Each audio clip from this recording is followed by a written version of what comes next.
आप बायर को क्यों परेशान कर रहे हो?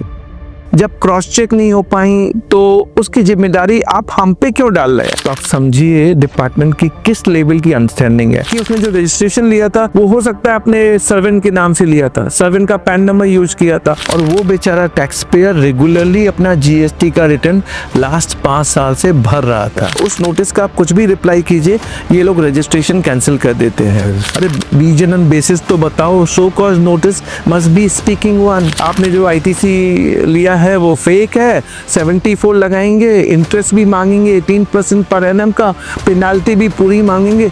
मैं तो उनकी बात कर रहा हूँ जिसकी जिम्मेदारी आपके ऊपर थी। आपने रजिस्ट्रेशन दिया, फेक आईटीसी का नाम दे।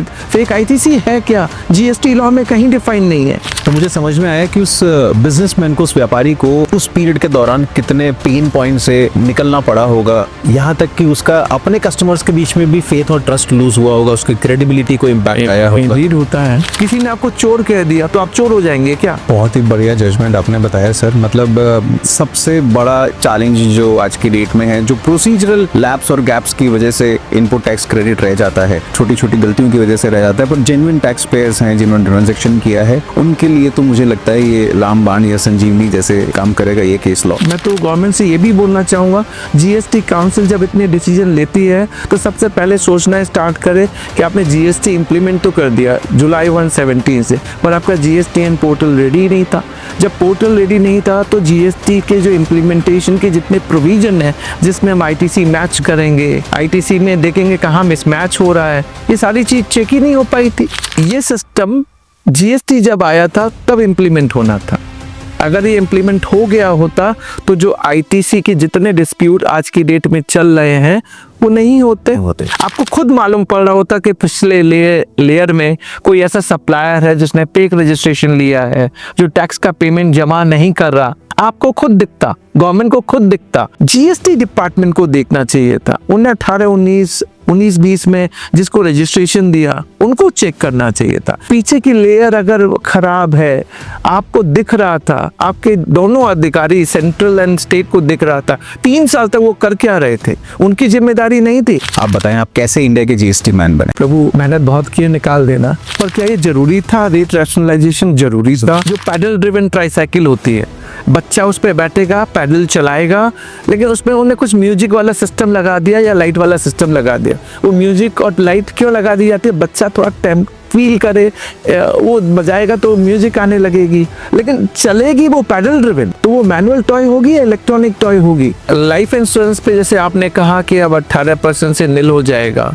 पर आप सोचिए क्या हुआ, तो क्या 118 से प्राइस 100 रुपये हो जाएगी ना? अब आप पानी पूरी वाले के पास जाइए या वेजिटेबल्स जो बेच रहा है रास्ते पे, जो यूपीआई से पेमेंट ले रहा है, तो क्या उस पर जीएसटी लगेगा? आप कोई भी चीज जब इम्प्लीमेंट करते हैं तो थोड़ा प्रिपरेशन करके आइए। मूवमेंट ऑफ गुड्स में कई बार क्या डिस्प्यूट करते हैं, नहीं आपकी ट्रक इस रूट से होके क्यों नहीं आई? अरे नहीं आई इस रूट से होके, वो दूसरे रूट से चली गई। अरे नहीं इस टोल से निकल के क्यों नहीं गई? अरे वो टोल से इसलिए नहीं गया होगा कि उसे टोल टैक्स नहीं देना था। ड्राइवर लोग तो होते हैं टोल टैक्स बचाना है। ईबे बिल में कई बार हमारे क्लरिकल एरर हो जाते हैं, तो उसके लिए इंटेंट टू इवेड टैक्सेस लगा के पेनल्टी 200% की पेनल्टी लगा देते हैं। मैं आपसे कहता हूँ, आप टैक्स पेयर के पास जाइए जो एक्सपोर्ट करता है, उसके रिफंड 6 महीने 9 महीने तक रिफंड नहीं आते। अब आप सोचिए अगर इस तरह की चीजें जीएसटी में अगर हम देखें तो GST ease of doing business कहाँ रह गया? आप सर्टेनिटी के साथ ये कह दीजिए कि आप फ्यूचर में डिस्प्यूट नहीं करेंगे, कम से कम कहीं तो सर्टेनिटी दे दीजिए हमें। पोर्टल रेडी था नहीं और जीएसटी जुलाई 17 से आ गया, आज तक भोग रहे हैं कि पोर्टल रेडी नहीं था। तो हम जाएं तो जाएं कहाँ? आप कहीं पे भी अपनी बात को रख सकते हैं, रखना सीखिए। साइलेंट होने से हमारी बात उन तक नहीं पहुंचेगी। धंधे की बात पे आप सभी का स्वागत है, और आज आपके धंधे को सॉर्ट करने के लिए आ रहे हैं इंडिया के जाने माने GST expert, advocate, chartered accountant, company secretary. कितनी उपलब्धियां हैं, कितनी क्वालिफिकेशंस हैं इनके पास। This man needs no introduction. Let's welcome CA advocate Bimal Jain sir. Thank you very much. Thank you so much for making it to our podcast today. Thank you. We're so honored to have you here. Pleasure is mine. आपकी journey में क्या struggling part था और क्या learning part था? आप बताएं, आप कैसे इंडिया के जीएसटी मैन बने? ये क्वेश्चंस कुछ ऐसे होते हैं, हर किसी बंदे की लाइफ में अगर वो आगे बढ़ना चाहता है तो ये बेसिक्स है, होनी भी चाहिए। जब देखिए मैं चार्टर्ड अकाउंटेंट बना मई 94 में, तब पहले जॉब ज्वाइन की। जॉब मैंने ऑलमोस्ट 2008-9 तक करी। जॉब में मुझे फील हुआ कि हम एक जगह पे सेंटर्ड अराउंड हो जाते हैं जॉब में, तो आपकी जो खुद की विजिबिलिटी है, जो भीतर में आपका डेस्परेशन है, जो आप बनना चाहते हैं, जो आप एम कर रहे होते हैं, वो जॉब में निकल के नहीं आ पाता। तो कई बार आपको चैलेंजेस लेने पड़ते हैं लाइफ में। तो मैंने चैलेंज लिया, जॉब छोड़ी, अपनी प्रैक्टिस स्टार्ट की। जब प्रैक्टिस स्टार्ट की तब ये डाउट लोगों का तो होता ही है। मेरी भी फैमिली थी, मैं भी मैरिड था, मेरे भी 2 बच्चे थे उस टाइम पे। चैलेंज मेरे माइंड में भी था कि आगे कैसे चलेगा, कैसे होगा, हम कर पाएंगे नहीं कर पाएंगे। पर मैं एक चीज़ सबको बताना चाहता हूँ, अगर आपने सोच रखा है कि हाँ मुझे कुछ बनना है, तो कोई नहीं रोक सकता। None can stop us, none can stop us. But हमें क्या करना है, टारगेट फिक्स कर लिया और सिंसियरिटी के साथ, डेडिकेशन के साथ, कमिटमेंट के साथ हार्ड वर्क करना है। और अगर हम ये करते रहेंगे, then everything will fall back in a way you are looking at. So होगा, जरूर होगा। जहाँ चाहा है वहाँ राह है। तो मैं बार बार ये मानता हूँ कि अगर आप कोशिश करेंगे तो होगा। अब जीएसटी जब आया जुलाई 17 में, मैंने कहा भी कि मेरी पहली बुक अक्टूबर 15 में निकल गई थी। तो अक्टूबर 15 में जीएसटी की बुक का क्या लेना देना था, पर मेरी प्रिपरेशन स्टार्ट हो गई थी। यानी मैं उन फ्रंट रनर में था जो जीएसटी की प्रिपरेशन पहले से कर रहा था। तो मेरी पहली बुक का आना, बुक लिखने के लिए मैंने भी बहुत मेहनत की। तो मेरे पास कई नॉलेज, डिफरेंट कंट्रीज़ में कैसे जीएसटी इंट्रोड्यूस हुआ, इंडिया में किस जीएसटी की बात चल रही है, इंडिया का जीएसटी अदर कंट्रीज़ के कंपैरिजन में कहाँ स्टैंड करता है, मॉडल जीएसटी लॉ में क्या कमियां थी, वो सारी मुझे समझ में आ रही थी। फिर मैंने क्लासेस स्टार्ट की थी पैन इंडिया, जहाँ सारे प्रोफेशनल अटेंड करते थे, जो जनवरी 2017 में स्टार्ट हुई थी। 3-3 महीने का एक बैच लगा था। तो जब जीएसटी आया तो उसके बाद से फिर मुझे तो पीछे पलट के देखने की ज़रूरत ही नहीं पड़ी। जीएसटी में डे इन डे आउट, आज भी देख ले, कोई नोटिफिकेशन, कोई सर्कुलर, कोई इंस्ट्रक्शन, कोई चेंज, कोई भी चीज़ जब आती है तो मैं इमीडिएटली डाइजेस्ट करता हूँ। डाइजेस्ट करने का पर्पज़ क्या है मालूम है? पहले मैं अपने आप को पढ़ाता हूँ, खुद पढ़ता हूँ और फिर लोगों को बांटता हूँ, क्योंकि मैं टेस्ट कर लेता हूँ मीठा है, तभी मैं बांटता हूँ आपको मीठा, तभी आपको वो मीठा लगता भी है। तो आप समझिए, जब आप खुद किसी चीज़ को करते हैं तो आप बेहतर तरीके से उसे परोस सकते हैं, आप बेहतर तरीके से सर्व कर सकते हैं। तो जब आप आगे बढ़ने की बात कर रहे हैं और कैरियर को आगे लेके जाने की बात कर रहे हैं, तो बिना किसी चिंता के, बिना किसी थॉट प्रोसेस के कौन क्या कह रहा है, कई बार लोग हमें रोकते हैं ना, रुकना नहीं है। अगर मैंने सोच लिया है कि करना है, बस सोचने के बाद आपको यथावत उसके अंदर डालना है। हार्ड वर्किंग कीजिए, सिंसियरिटी, डेडिकेशन, कमिटमेंट। मैं तो अपने यहाँ ऑफिस में जब बच्चे आते हैं और वो चाहते हैं कि हम बिमल जी के साथ काम करना चाहते हैं, मैं कभी टेक्निकल क्वेश्चन नहीं पूछता। मैं तो बस जज करता हूँ कि ये बच्चा बाकी डायनेमिक है, एनर्जेटिक है, बाकी सिंसियर है, कमिटेड है, डेडिकेटेड है, कमिटेड है। अगर ये पैरामीटर उसके अंदर हैं, विश्वास मानिए, everything doable and possible. GST जब से आया है इंडिया में, तब से आपने कंटिन्यूस सारे प्रोफेशनल्स को अक्रॉस इंडिया अपने प्रैक्टिकल इंसाइट्स, प्रोसीजरल और सारी तरह की चीज़ों से, प्रॉब्लम से बाहर निकाला है। कई बिजनेसेस को अपने अच्छी केसेस के थ्रू आपने जिताया है, बहुत सारी डिमांड्स क्लोज करी है। बट आपका पिछले 7 से 8 साल का जो जीएसटी एक्सपीरियंस जब से लॉन्चिंग है, how do you feel like has the GST done the solve the purpose it was made for? अगर इस क्वेश्चन का आंसर अगर आप खोजेंगे कि जीएसटी ने बाकी हमारे ease of doing business life को ईजी किया या नहीं किया, तो जीएसटी क्यों आया ये समझना बहुत ज़रूरी है। तो जीएसटी आने की 4 मुख्य वजह थी।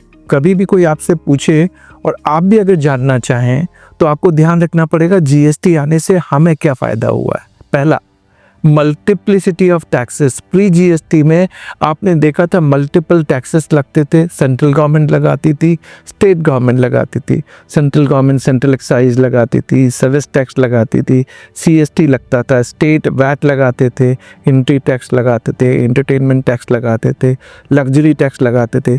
17 indirect taxes, 17 indirect tax, 23 cess merge into one basket, यानी मल्टीप्लिसिटी खत्म हो गई। सेकेंड एडवांटेज क्या हुआ, cascading of tax, tax on tax pre GST में होता था जो जीएसटी में खत्म हो गया, यानी टैक्स ऑन टैक्स नहीं लगता है। एक उदाहरण के तौर पे ले लेते हैं कि जब आप मैन्युफैक्चरिंग करते थे तो सेंट्रल एक्साइज लगती थी, जब वो माल जाके बाजार में सेल होता था उस पर वैट या सीएसटी लगता था, तो यानी VAT and CST central excise पे भी लग जाता था, तो टैक्स ऑन टैक्स हो जाता था। कैस्केडिंग जिसको हम कहते हैं वो पूरी तरह से खत्म हो गया। तीसरा एडवांटेज हुआ डबल टैक्सेशन का, यानी एक सेम ट्रांजैक्शन पे सेंट्रल गवर्नमेंट भी टैक्स लगाती थी, स्टेट गवर्नमेंट भी टैक्स लगाती थी। आप ईआरपी सॉफ्टवेयर ले लीजिए, ईआरपी सॉफ्टवेयर के ऊपर सर्विस टैक्स भी लगता था और वैट भी लगता था, यानी एक ही बेस के ऊपर हम उसे गुड्स भी कह रहे हैं वैट के मामले में और सर्विस टैक्स में सर्विस भी कह रहे हैं, जो जीएसटी में खत्म हो गया। जीएसटी में कोई भी ट्रांजैक्शन या तो सप्लाई ऑफ गुड्स है या सप्लाई ऑफ सर्विसेज है। और सबसे बड़ा एडवांटेज क्या हुआ मालूम है, कश्मीर से Kanyakumari pan India, GST is one law one market, और वन मार्केट होने की वजह से जब हम वन लॉ की बात करते हैं पैन इंडिया एप्लीकेबल है। पहले आपने प्री जीएसटी में देखा होगा कि राजस्थान वैट लगता था जो हरियाणा वैट से डिफरेंट था, हरियाणा वैट दिल्ली वैट से डिफरेंट था, दिल्ली वैट यूपी वैट से डिफरेंट था। हम डिवाइडेड थे, 31 स्टेट 6 यूनियन टेरिटरीज, हम सब डिवाइडेड थे। जीएसटी ने हम सबको एक कॉमन पूल के नीचे लाके खड़ा कर दिया है, इसीलिए तो हम कहते हैं one law one tax one market.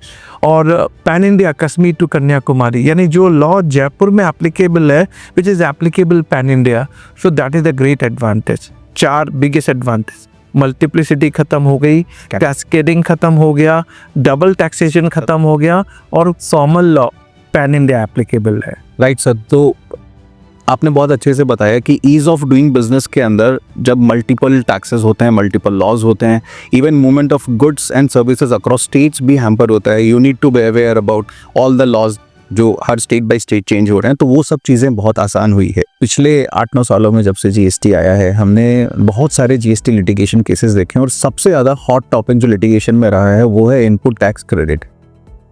मतलब वही जो क्रेडिट सप्लाई चेन जो आप समझा रहे थे कि आपको क्रेडिट मिलता है, आप आईटीसी में ही क्यों सबसे ज़्यादा लिटिगेशन मतलब खड़े होते हैं सर? ऐसा क्या है आईटीसी में?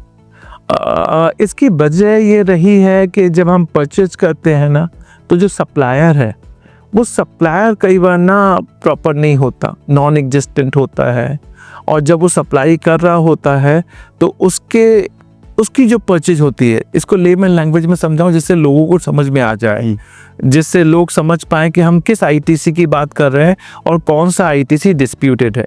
मान लीजिए आप मुझसे परचेज करते हैं, तो आप मुझे तो जानते ही हैं, मैं आपको सप्लाई कर रहा हूं, तो मैं अपना GSTR 1 भरता हूं जिसमें मैं अपनी आउटवर्ड सप्लाई सेल के ट्रांजैक्शन कैप्चर करता हूं। GSTR 3B से मैं टैक्स का पेमेंट भी करता हूं। अब मैं पीछे से परचेज कर रहा हूं, मेरे पीछे की लेयर में L1 L2 होते हैं जिनसे मैं परचेज कर रहा हूं, तो हो सकता है कि मेरा L1 या L2 ने फेक रजिस्ट्रेशन ले लिया है, सिर्फ रजिस्ट्रेशन लिया है, R1 भरता है, 3B नहीं भरता, तो उससे इम्पैक्ट क्या आया, उसने टैक्स का पेमेंट तो किया नहीं, और 1 भरने से क्या हुआ, मेरे 2A में ऑटो पॉपुलेट हो गया, राइट। और उसी क्रेडिट को फिर मैं यूज करता हूँ अपने आउटपुट टैक्स को पेमेंट करने के लिए। अब अल्टीमेटली आपके पास वही ट्रांजेक्शन आगे बढ़ गई, तो जब आपने वो क्रेडिट ले ली तो गवर्नमेंट देखती है आपने जो क्रेडिट ली है उसका अल्टीमेट टैक्स तो इनको मिला ही नहीं, गवर्नमेंट को मिला ही नहीं। बिल्कुल। अब आप एज ए बायर तो मुझे ही देख पा रहे हैं, मैंने तो अपना R1 भी भरा है जो आपके 2A 2B में ऑटो पॉपुलेट हो रहा है, मैंने 3B भी भरा है, लेकिन मेरे पिछली लेयर में, पिछली चेन में कोई अगर बंदा है जो सिर्फ R1 भर रहा है लेकिन 3B नहीं भर रहा, टैक्स का पेमेंट नहीं दे रहा, तो क्या हुआ, इसका टैक्स गवर्नमेंट को तो मिला ही नहीं। तो यानी ये क्रेडिट फ्लो जो गई वो गलत, वो गलत हो गई, तो आपकी क्रेडिट पे डिस्प्यूट हो गया, पहला सिनेरियो। दूसरा सिनेरियो ये भी बनता है कि मान लीजिए मेरी पिछली लेयर में जिसने रजिस्ट्रेशन लिया था, मैंने 18, 19, 20 में ट्रांजेक्शन की, राइट, तब तो वो एक्टिव था। अब 22, 23, 24 में आके देखता हूँ वो तो वहाँ है ही नहीं, जहाँ उसने रजिस्ट्रेशन दिया था वहाँ किसी चाय की दुकान थी, अब तो वो भाग गया, अब मैं उसको खोज रहा हूँ, वो मिल नहीं रहा। तीसरी सिचुएशन देखिए, उसने जो रजिस्ट्रेशन लिया था वो हो सकता है अपने सर्वेंट के नाम से लिया था, सर्वेंट का पैन नंबर यूज किया था, किसी थर्ड पार्टी का आधार कार्ड पैन कार्ड यूज किया था, हमें तो नहीं मालूम होता ना। तो ये सारी दिक्कतों की वजह से आईटीसी डिस्प्यूट हो रही है। अब मेरा से इसमें ये होगा, आप बायर को क्यों परेशान कर रहे हो? ये बायर तो जेन्युइन है ना, ये बायर तो ऑनेस्ट है ना। जीएसटी डिपार्टमेंट को देखना चाहिए था, उन्हें 18-19-20 में जिसको रजिस्ट्रेशन दिया उनको चेक करना चाहिए था। अगर उनको मालूम है कि बिमल जैन की पीछे की लेयर में खराबी है, आपने पीछे की लेयर को 3-4 साल तक क्यों सस्टेन किया? आपने जाके उनको क्यों नहीं पकड़ा? आज की डेट में अगर वो आपको आके पकड़े और आपसे कहे आपको आईटीसी नहीं मिलेगी, ये तो गलत हो जाएगा और मेरे लिए भी गलत हो जाएगा। हम दोहरी मार हो जाएगी सर। हम दोनों ऑर्गेनाइज सेक्टर में हैं। तो यानी इसमें गवर्नमेंट को जरूर देखना चाहिए। मैं तो गवर्नमेंट से ये भी बोलना चाहूँगा, जीएसटी काउंसिल जब इतने डिसीजन लेती है तो सबसे पहले सोचना स्टार्ट करे कि आपने जीएसटी इंप्लीमेंट तो कर दिया जुलाई 1 से, पर आपका जीएसटीएन पोर्टल रेडी नहीं था। जब पोर्टल रेडी नहीं था तो जीएसटी के जो इम्प्लीमेंटेशन के जितने प्रोविजन है जिसमें हम आईटीसी मैच करेंगे, आईटीसी में देखेंगे कहाँ मिसमैच हो रहा है, ये सारी चीज चेक ही नहीं हो पाई थी। जब क्रॉस चेक नहीं हो पाई तो उसकी जिम्मेदारी आप हम पे क्यों डाल रहे हैं? आपने ही पोर्टल तैयार नहीं किया, पोर्टल आपने इतना डिले किया, तो पीछे की लेयर अगर खराब है, आपको दिख रहा था, आपके दोनों अधिकारी सेंट्रल एंड स्टेट को दिख रहा था, 3 साल तक वो कर क्या रहे थे? उनकी जिम्मेदारी नहीं थी। और आज जाके इमीडिएटली बोले नहीं तो आप आईटीसी रिवर्स करो, आपने जो आईटीसी लिया है वो फेक है, 74 लगाएंगे, इंटरेस्ट भी मांगेंगे 18% पर एनम का, पेनाल्टी भी पूरी मांगेंगे। मैं तो उनकी बात कर रहा हूँ जिसकी जिम्मेदारी आपके ऊपर थी। आपने रजिस्ट्रेशन दिया, आपने किसी का आधार कार्ड पैन कार्ड देखा या कहीं चाय वाले की दुकान पे आपने रजिस्ट्रेशन दे दिया, आपको तब ध्यान नहीं आया। 3 साल बाद आप इंस्पेक्शन करने जा रहे हैं, आपकी भी जिम्मेदारी है। तो मैं गवर्नमेंट से ये कहना चाहूँगा, आप बिजनेस को भी सपोर्ट कीजिए, हैंड होल्ड कीजिए। अगर आप डराएंगे तो इसीलिए तो मैंने कहा कि लोग जीएसटी रजिस्ट्रेशन लेना नहीं चाहते। तो अगर आपने जीएसटी रजिस्ट्रेशन दिलवाना है तो जो ट्रेडर है, जो स्मॉल ट्रेडर है, जिसको आप लाना चाहते हैं, पहले आप उसको भरोसा दिलवाइए, मैं तुम्हारे अगेंस्ट में कुछ नहीं करूँगा, तुम आओ, मैं तुम्हें सपोर्ट करूँगा। और इस तरह की जो प्रॉब्लम जीएसटी में चल रही है उसकी जिम्मेदारी लीजिए, करेक्ट कीजिए, ठीक कीजिए। अगर चीज़ें ठीक होंगी, ई जाएगा, विश्वास मानिए। जो रजिस्ट्रेशन आपको आप बढ़ाना है, आप चाहते हैं कि मेरा बढ़े। 68 लाख रजिस्टर्ड बंदे थे जब जीएसटी इंट्रोड्यूस हुआ था, आज हम 1.5 करोड़ पे हैं। हमारी पॉपुलेशन 140 करोड़ से ज़्यादा है। आप सोचो, मेरा tax to GDP ratio, even income tax में भी मैं देखूं, अगर 8 करोड़ के रिटर्न जाते हैं तो हार्डली जो आईटीआर टैक्स पेयर है वो बहुत कम है। तो ये सिनेरियो क्यों क्रिएट हो रहा है?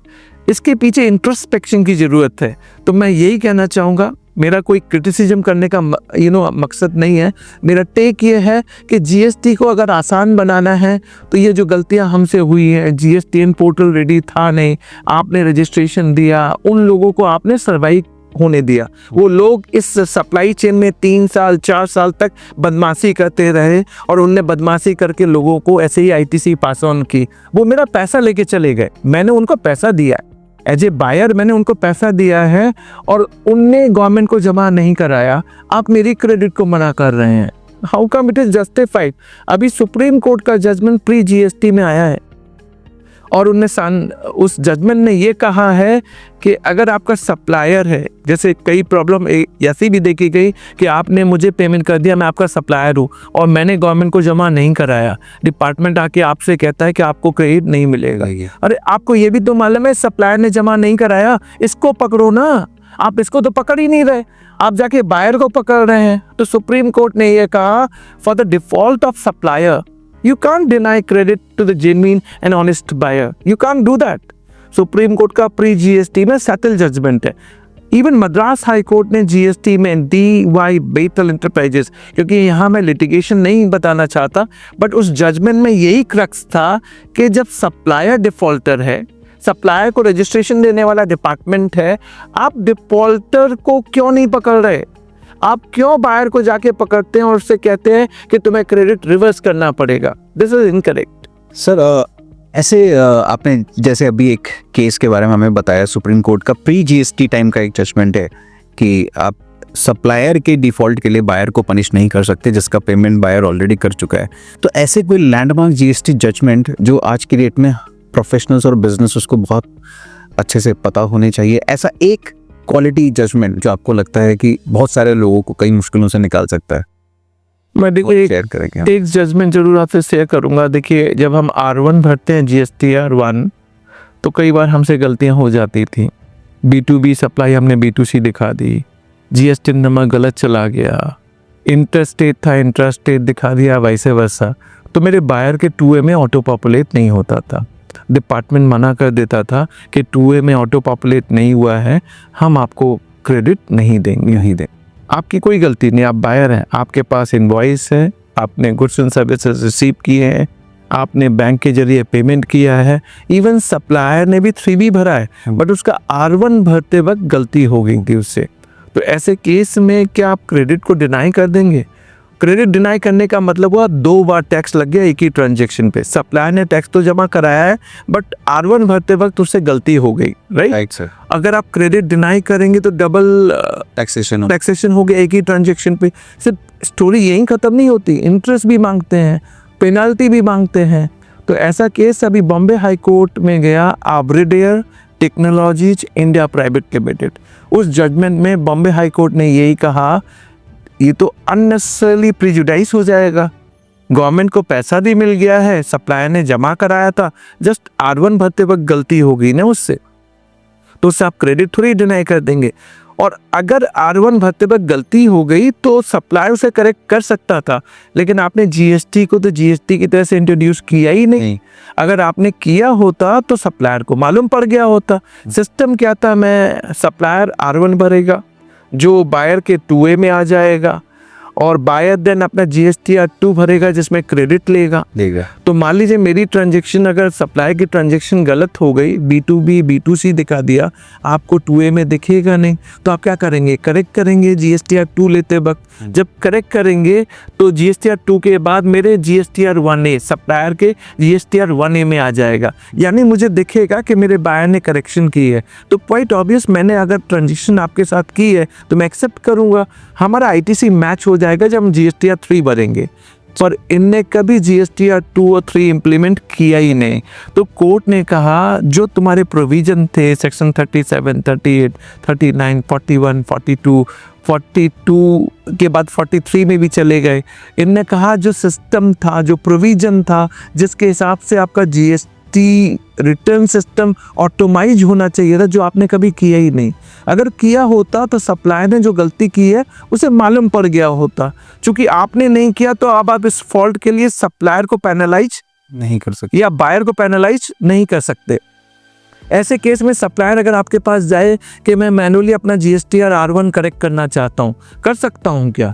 बॉम्बे हाई कोर्ट ने कहा बिल्कुल कर सकते हैं। इवन डिपार्टमेंट ने ये बोला नहीं टाइम लिमिट होती है R1 को करेक्ट करने की। तो कोर्ट ने ये कहा भैया टाइम लिमिट तब लगाओगे ना जब आपका सिस्टम GST लॉ की तरह इम्प्लीमेंट किया गया हो। आपने जब सिस्टम ही इम्प्लीमेंट नहीं किया तो इस टाइम लिमिट की क्या सेंसिटिव रह जाती है।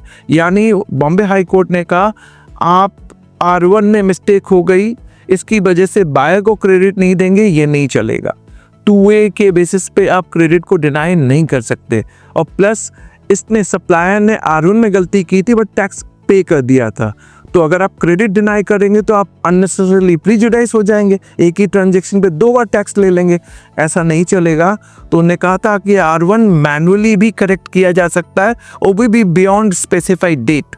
यानी एक स्पेसिफाइड डेट होती है GST में, पहले 30 सितंबर होती थी अब सक्सीडिंग फाइनेंशियल ईयर, जो अब 30 नवंबर हो गई, अब succeeding financial year effective from 1 अक्टूबर 2022।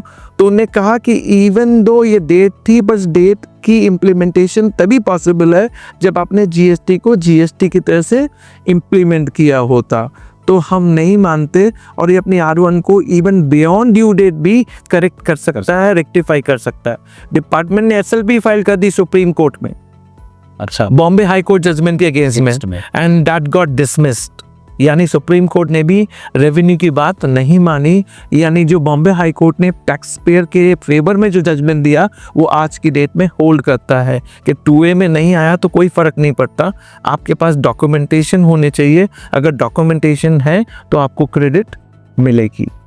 बहुत ही बढ़िया जजमेंट आपने बताया सर। मतलब सबसे बड़ा चैलेंज जो आज की डेट में है, जो प्रोसीजरल लैप्स और गैप्स की वजह से इनपुट टैक्स क्रेडिट रह जाता है, छोटी छोटी गलतियों की वजह से रह जाता है, पर जेन्युइन टैक्स पेयर्स हैं जिन्होंने ट्रांजैक्शन किया है, उनके लिए तो मुझे लगता है ये रामबाण या संजीवनी जैसे काम करेगा ये केस लॉ। और जब सुप्रीम कोर्ट ने डिपार्टमेंट की कंटेंशन को वापस अपील में नहीं लिया तो ये स्टैंडिंग जजमेंट एक बहुत अच्छा जजमेंट है। सर एक ऐसा केस जो आपने अपने प्रैक्टिकल एक्सपीरियंस के दौरान किया हो, एक ऐसा केस जो आप ये ऑडियंस के साथ शेयर करना चाहते हो कि ये आपका एक केस था जो आपने हैंडल किया था, अगर आप कंफर्टेबल हो हमारी ऑडियंस के साथ शेयर करने में, not the whole detail but the details which are important for anybody to understand कि ये प्रैक्टिकल इशू हो सकता है आपको और ये ऐसे आप रिजॉल्व करवा चुके हैं। देखिए, केस मैंने दिल्ली हाई कोर्ट में आर्ग्यू किया था और उसमें प्रॉब्लम ये थी कि डिपार्टमेंट ने एक नोटिस इशू कर दिया और नोटिस में कहा कि आपने जो रजिस्ट्रेशन लिया है ना वो बाय मीन्स ऑफ फ्रॉड लिया है।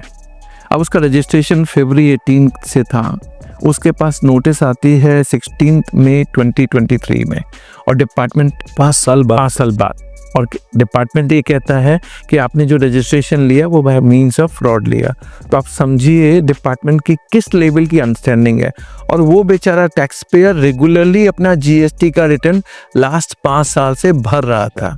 तो यानी पहले मैं गवर्नमेंट से पूछना चाहूँगा, उस डिपार्टमेंट से पूछना चाहूँगा जो नोटिस इशू करती है और कहती है कि तुमने registration bye means of fraud लिया था। अब स्टोरी यहाँ ख़त्म नहीं हो जाती। अब आप कुछ भी रिप्लाई कीजिए, पैन इंडिया प्रॉब्लम क्या चल रही है उस नोटिस का आप कुछ भी रिप्लाई कीजिए, ये लोग रजिस्ट्रेशन कैंसिल कर देते हैं और वो भी रिट्रोस्पेक्टिव डेट से करते हैं। यस सर, यानी 23 मई 23 में जब नोटिस इशू हुआ है 16 मई को, इसका रजिस्ट्रेशन कैंसिल हो गया था 29 मई 2023 को, वो भी रिट्रोस्पेक्टिव डेट फरवरी 18 से मतलब जब रजिस्ट्रेशन डेट है तब से कैंसिल कर दिया। तो अब प्रॉब्लम क्या क्रिएट करते हैं, अभी आपके बायर के पास जाएंगे, आपके जितने भी बायर हैं उनसे बोलेंगे कि तुमने जो क्रेडिट लिए ना वो फेक है। क्यों फेक है मालूम है? क्योंकि आपके सप्लाई का रजिस्ट्रेशन रिट्रोस्पेक्टिव डेट से कैंसिल हो गया। अब आप सोचिए अगर इस तरह की चीजें GST में अगर हम देखें तो GST ease of doing business कहाँ रह गया? 5 साल के बाद आप नोटिस भेजते हैं bye means of fraud, just एक एलिगेशन लगा दिया आपने नोटिस के अंदर, आप रीजन और बेसिस तो बताइए। मैंने फाइट किया, मैंने रिप्लाई दिया था 1 पेज का, सिर्फ 1 पेज का। मैंने कहा सर इतना बड़ा एलिगेशन कि मैंने फ्रॉड किया, बता तो दो बेसिस एंड रीजन जिससे मैं आपको रिप्लाई करूं, और प्लस जब भी कुछ करूं मुझे एक पर्सनल हियरिंग जरूर दे देना। इनने राइट है, इनने ना पर्सनल हियरिंग दी ना इनने मुझे रीजन एंड बेसिस बताया, मेरा रजिस्ट्रेशन कैंसिल किया रिट्रोस्पेक्टिव डेट से। मुझे ऑनरेबल दिल्ली हाई कोर्ट के पास जाना पड़ा। मैंने दिल्ली हाई कोर्ट में जाके यही आर्ग्यू किया, मैं लॉर्डशिप से कहा लॉर्डशिप कोई रजिस्ट्रेशन फरवरी 18 का है, आप मई 23 में मुझे नोटिस देते हैं, एलिगेशन लगाते हैं कि आपने registration bye means of fraud लिया, आप रीजन एंड बेसिस तो बताइए, ये भी नहीं बताना चाहते। तो इनकी नोटिस का क्या मतलब, मैं क्या रिप्लाई करूं इनको? प्लस PH देना चाहिए, जो लॉ में लिखा हुआ है वो PH भी नहीं देना चाहते। Violation of complete principle of natural justice. तो हम जाएं तो जाएं कहाँ? मेरा right to do business article 19(1)(g जो मेरा फंडामेंटल राइट है, सारा इन लोगों ने हमारी धज्जियां उड़ा रखी है। फिर ये बायर के पास जाएंगे, आपको मालूम है पैन इंडिया ये FI कर रहे हैं। फॉर्चुनेटली दिल्ली हाई कोर्ट ने मेरी बात समझ ली और मान ली और इस टैक्स पे को रिलीफ मिल गया था, उसका कैंसिलेशन और जो नोटिस इशू की गई थी उसको वेकेट कर दिया गया और मेरा रजिस्ट्रेशन फिर से एक्टिव हो गया। और इस केस में तो एक और एडवांटेज हुआ था कि कोर्ट ने इस बात को माना कि इस तरह के केसेस गलत हैं और एक एग्जेम्पलरी लीगल कॉस्ट 5,000 रुपए की रेवेन्यू के ऊपर लगाई थी कि आप 5,000 रुपए पिटिशनर को दे। Wow sir. So that is what the judgment we got from Delhi High Court. Wow sir, this is a very wonderful judgment। और जो आप जब जजमेंट बता रहे थे पूरा केस, तो मुझे समझ में आया कि उस बिजनेसमैन को, उस व्यापारी को उस पीरियड के दौरान कितने पेन पॉइंट से निकलना पड़ा होगा, यहाँ तक कि उसका अपने कस्टमर्स के बीच में भी फेथ और ट्रस्ट लूज हुआ होगा, उसकी क्रेडिबिलिटी को इम्पैक्ट आया होगा। इंडीड होता है।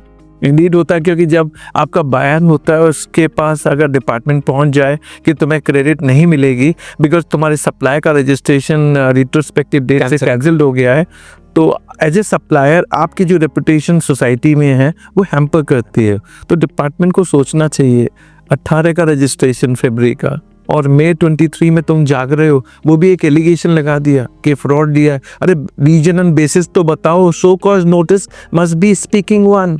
आप non speaking show cause notice से क्या प्रूव करना चाहते हैं?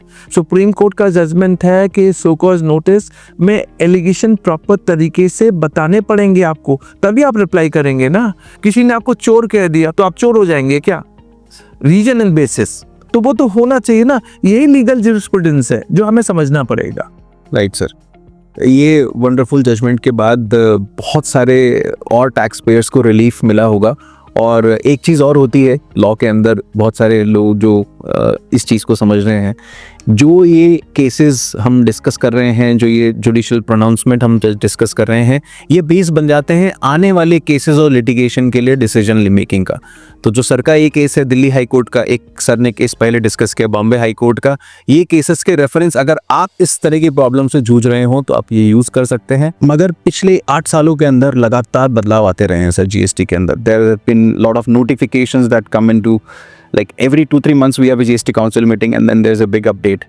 So how do you as a professional with lot of work and lot of time being devoted, how do you find time for yourself to keep yourself updated here? See, for me, it's important. Unless I keep myself updated, अगर मैं अपने आप को update नहीं रखूँगा तो शायद मैं आज आपका पॉडकास्ट भी नहीं कर पाता।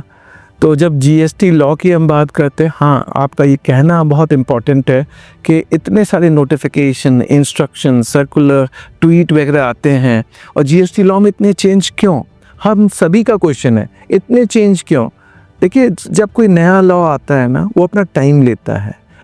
तो जीएसटी काउंसिल और गवर्नमेंट की अगर हम बात करें, जीएसटी काउंसिल में क्या है कि सेंट्रल गवर्नमेंट की जो हमारी यूनियन फाइनेंस मिनिस्टर मैडम हैं निर्मला सीतारमण जी, जो चेयर करती हैं, और स्टेट के सारे फाइनेंस मिनिस्टर उस जीएसटी काउंसिल का पार्ट हैं।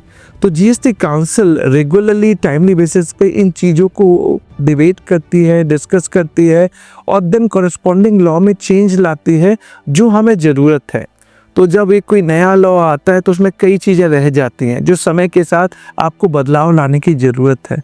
तो जीएसटी लॉ में 9th ईयर में हमने 8 साल देख लिए, तो जितने भी चेंजेस लाने पड़ते हैं उसको लाने के लिए नोटिफिकेशन आएंगे ही, सर्कुलर क्लैरिफिकेशन के लिए आएंगे, इंस्ट्रक्शन गाइडेंस के लिए आएगी, ट्विटर अकाउंट पे ट्वीट जब मैडम का आता है या कहीं से भी आता है, वो इमीडिएटली हमें किसी को इन्फॉर्म करना तो हम कैसे करें? तो ये सारे चेंजेस हो रहे हैं। कई बार बहुत ज़्यादा चेंजेस होते हैं तो हमको लगता है कि यार इतने चेंजेस हैं, हम कैसे इसको अपडेट करें, कैसे रोज़ पढ़ें? जो सुबह पढ़ा शाम तक बदल जाए तो आपको चैलेंज लगेगा, लेकिन but at the same time आप अप्रिशिएट भी करेंगे कि अगर कोई चेंज जो करना ज़रूरी है। अभी आप रिसेंट केस ले लीजिए ना, हमारे ऑनरेबल प्राइम मिनिस्टर ने 15 अगस्त 2025 को एक बड़ा अनाउंसमेंट किया, structural reform, rate rationalisation, ease of doing business. किसने सोचा था? पर क्या ये ज़रूरी था? रेट रैशनलाइजेशन ज़रूरी था क्योंकि हम इतने मल्टीपल जीएसटी रेट में थे, 5%, 12%, 18%, 28% विद कॉम्पेंसेशन सेस। तो उन्हें रेट को रैशनलाइज किया। अब क्या है? 5%, 18% एंड 40% कॉम्पेंसेशन सेस एप्लीकेबल नहीं है, नो मोर एप्लीकेबल। तो इन्हें गिवन केस जब बदलाव लाने हैं तो आपको लाने पड़ेंगे। सो 15 अगस्त को जब ऑनरेबल प्राइम मिनिस्टर ने जब अनाउंस किया, 3 सितंबर एंड 4 सितंबर को 56 जीएसटी काउंसिल मीटिंग हुई। इमीडिएटली उनने सारे वो जो रिकमेंडेशन थे उनको अप्रूव किया, इम्प्लीमेंट कर दिया 22 सितंबर 2025 से। तो जब आप बदलाव लेके आते हैं तो उसमें आपको एक्ट भी बहुत क्विकली करना पड़ेगा। अब बदलाव लाने हैं तो आप वेट तो करेंगे नहीं 6 महीने का, 9 महीने का, साल भर का, वो इमीडिएट आएगा। तो बदलाव आ रहे हैं, चेंज आ रहा है, चेंज अच्छे के लिए है और पर्पज यही है, ईज ऑफ डूइंग बिजनेस। जब ईज ऑफ डूइंग बिजनेस को लाना है तो जीएसटी काउंसिल प्रॉपर तरीके से कोशिश करती है। वहाँ पे सिर्फ सेंट्रल नहीं बैठा होता, वहाँ पे स्टेट भी जीएसटी काउंसिल की मीटिंग में बैठता है और ये दोनों सेंटर एंड स्टेट बैठ के कोऑपरेटिव फेडरलिज्म में सारे डिसीजन लेते हैं। तो चेंजेस आपको अपडेट करना है नहीं करना है, एज ए प्रोफेशनल आज की डेट में बाकी बिना अपडेशन के हम आगे नहीं बढ़ सकते। यानी आप अगर टैक्सेशन की प्रैक्टिस करते हैं तो आपको अपडेट करना पड़ेगा। टैक्सेशन क्यों, आप फिनांस में भी हो सकते हैं, अकाउंट्स में हो सकते हैं, ऑडिटिंग में हो सकते हैं, मर्चेंट बैंकिंग हो सकते हैं। वहाँ अगर कोई बदलाव आ रहा है, आरबीआई ने कोई रेगुलेशन चेंज कर दिया बैंकिंग कंपनी के लिए, आप क्या वेट करेंगे? और आरबीआई भी रेगुलरली टाइमली बेसिस पे चीज़ों में बदलाव लाती है, तो वो भी कई चीज़ें इंस्ट्रक्शन इशू करती है, अपने गाइडेंस नोट आपके सामने लेके आती है, सर्कुलर इशू करती है। अब एज ए प्रोफेशनल आप जिस एरिया में प्रैक्टिस करते हैं, आपका टेक ये होना चाहिए कि हम उन चेंजेस को डाइजेस्ट करें और अपने उन साथियों के साथ शेयर करें जो उसमें प्रैक्टिस करते हैं। तभी हम सब कह पाएंगे ना, सबका साथ, सबका विकास, सबका प्रयास। Very rightly said sir. Sir, आपने इतनी सारी बुक्स ऑथर करी हैं जीएसटी के ऊपर और बहुत सारे केसेस आपने देखे हैं, तो आपके प्रैक्टिकल जो भी एक्सपीरियंस आपने साझा किया आज तक, आपको सबसे कॉमन मिस्टेक्स या सबसे बिगेस्ट मिस्टेक्स क्या दिखती हैं बिजनेसेस जो जीएसटी में करते हैं? क्योंकि हमारे बहुत सारे पॉडकास्ट के व्यूअर्स बिजनेसमैन होते हैं, तो ऐसे कुछ कॉमन मिस्टेक्स उनको अवॉइड करनी चाहिए, या बहुत रैम्पेंट है आप चाहते हो कि ये चीज़ तो हेल्प होनी चाहिए इनकी? देखिए, एक्चुअली होता ये है कि जो स्मॉल टाइमर बिजनेसमैन होते हैं, जो एसएमई हैं या जो माइक्रो स्मॉल हैं, जीएसटी का रजिस्ट्रेशन है तो सबसे पहले होता है रजिस्ट्रेशन का। कईयों को तो यही नहीं मालूम कि मुझे जीएसटी में रजिस्ट्रेशन कब लेना है। अब आप देख लीजिए, आपके जयपुर में कई पॉश एरिया होंगे, कोई अच्छा छोले चाट वाला भी होगा, उसकी साल भर की टर्नओवर 2 करोड़ 3 करोड़ 4 करोड़ होगी, लेकिन वो जीएसटी में रजिस्टर नहीं होगा। अगर आप उससे जीएसटी रजिस्ट्रेशन की बात करेंगे तो वो आपको छूटते ही बोलेगा, आप क्यों मुझे फंसाना चाहते हो। माने उसको ये लगता है कि जीएसटी रजिस्ट्रेशन में मैं फंस जाऊंगा। इवन हम इनकम टैक्स रिटर्न भी भरते हैं, तो इनकम टैक्स रिटर्न में अपनी इनकम कितनी दिखाते हैं? 5 लाख 10 लाख तक दिखाते हैं, लेकिन मेरी टर्नओवर कितनी है? 2 करोड़ 3 करोड़ 5 करोड़ है। तो जो कॉमन मिस्टेक जो हो रही है आज की डेट में, देखिए हम सब नेशन बिल्डिंग ग्रोथ के लिए हम सबको काम करना है। हम अपनी इनकम अर्जन करें, हम इनकम हमारा कमाना बनता है, हमें अपनी फैमिली की जीविका चलानी भी है, बट साथ बाई साथ आपको जो लॉ के कॉम्प्लायंसेस हैं उनको भी फॉलो करने पड़ेंगे। तो जीएसटी में रजिस्ट्रेशन लेने की जो लिमिट है वो नॉर्मली 20 लाख रुपए की होती है, लेकिन इंट्रा स्टेट यानी विद इन स्टेट अगर आप सप्लाई ऑफ गुड्स करते हैं तो 40 लाख की लिमिट है। इसके ऊपर आपको जीएसटी रजिस्ट्रेशन लेना होगा। तो रजिस्ट्रेशन लेने से फ़ायदा क्या होता है? कई बार आप परचेज कर रहे हैं, जब परचेज कर रहे हैं तो सामने वाला आपको जीएसटी लगा के माल बेच रहा है, राइट? लेकिन अगर आप जीएसटी रजिस्टर्ड नहीं है तो आप जो जीएसटी परचेज करके लेके आए, जो परचेज जिसके ऊपर जीएसटी चार्ज हुआ, उसके क्रेडिट आपको नहीं मिलेगी। और प्लस चूंकि आपको रजिस्ट्रेशन लेना था, बिकॉज आप थ्रेशोल्ड क्रॉस कर गए हैं, तो आप अपने सेल के ऊपर भी जीएसटी नहीं लगा रहे, तो आप दोनों तरफ से नॉन कॉम्प्लायंसेस कर रहे हैं। एक जो जीएसटी परचेज आपके पास आ रही है उसकी क्रेडिट नहीं मिल रही, और दूसरी जो सेल कर रहे जिस पे जीएसटी लगना चाहिए आप जीएसटी लगा नहीं रहे। तो 3 साल बाद या 5 साल बाद जब डिपार्टमेंट आपको पकड़ेगा तो वो आपसे जीएसटी भी कलेक्ट करेगा, आपसे इंटरेस्ट भी लेगा और आपसे पेनाल्टी भी लेगा। तो सबसे पहली जो प्रॉब्लम है, हमें ये समझना पड़ेगा हमें जीएसटी में गलतियां हम क्या कर रहे हैं। तो एक बात सबसे पहले रजिस्ट्रेशन की बात मान लीजिए कि जब मुझे रजिस्ट्रेशन लेना है तो मुझे लेना चाहिए, ये आपके फायदे की बात है।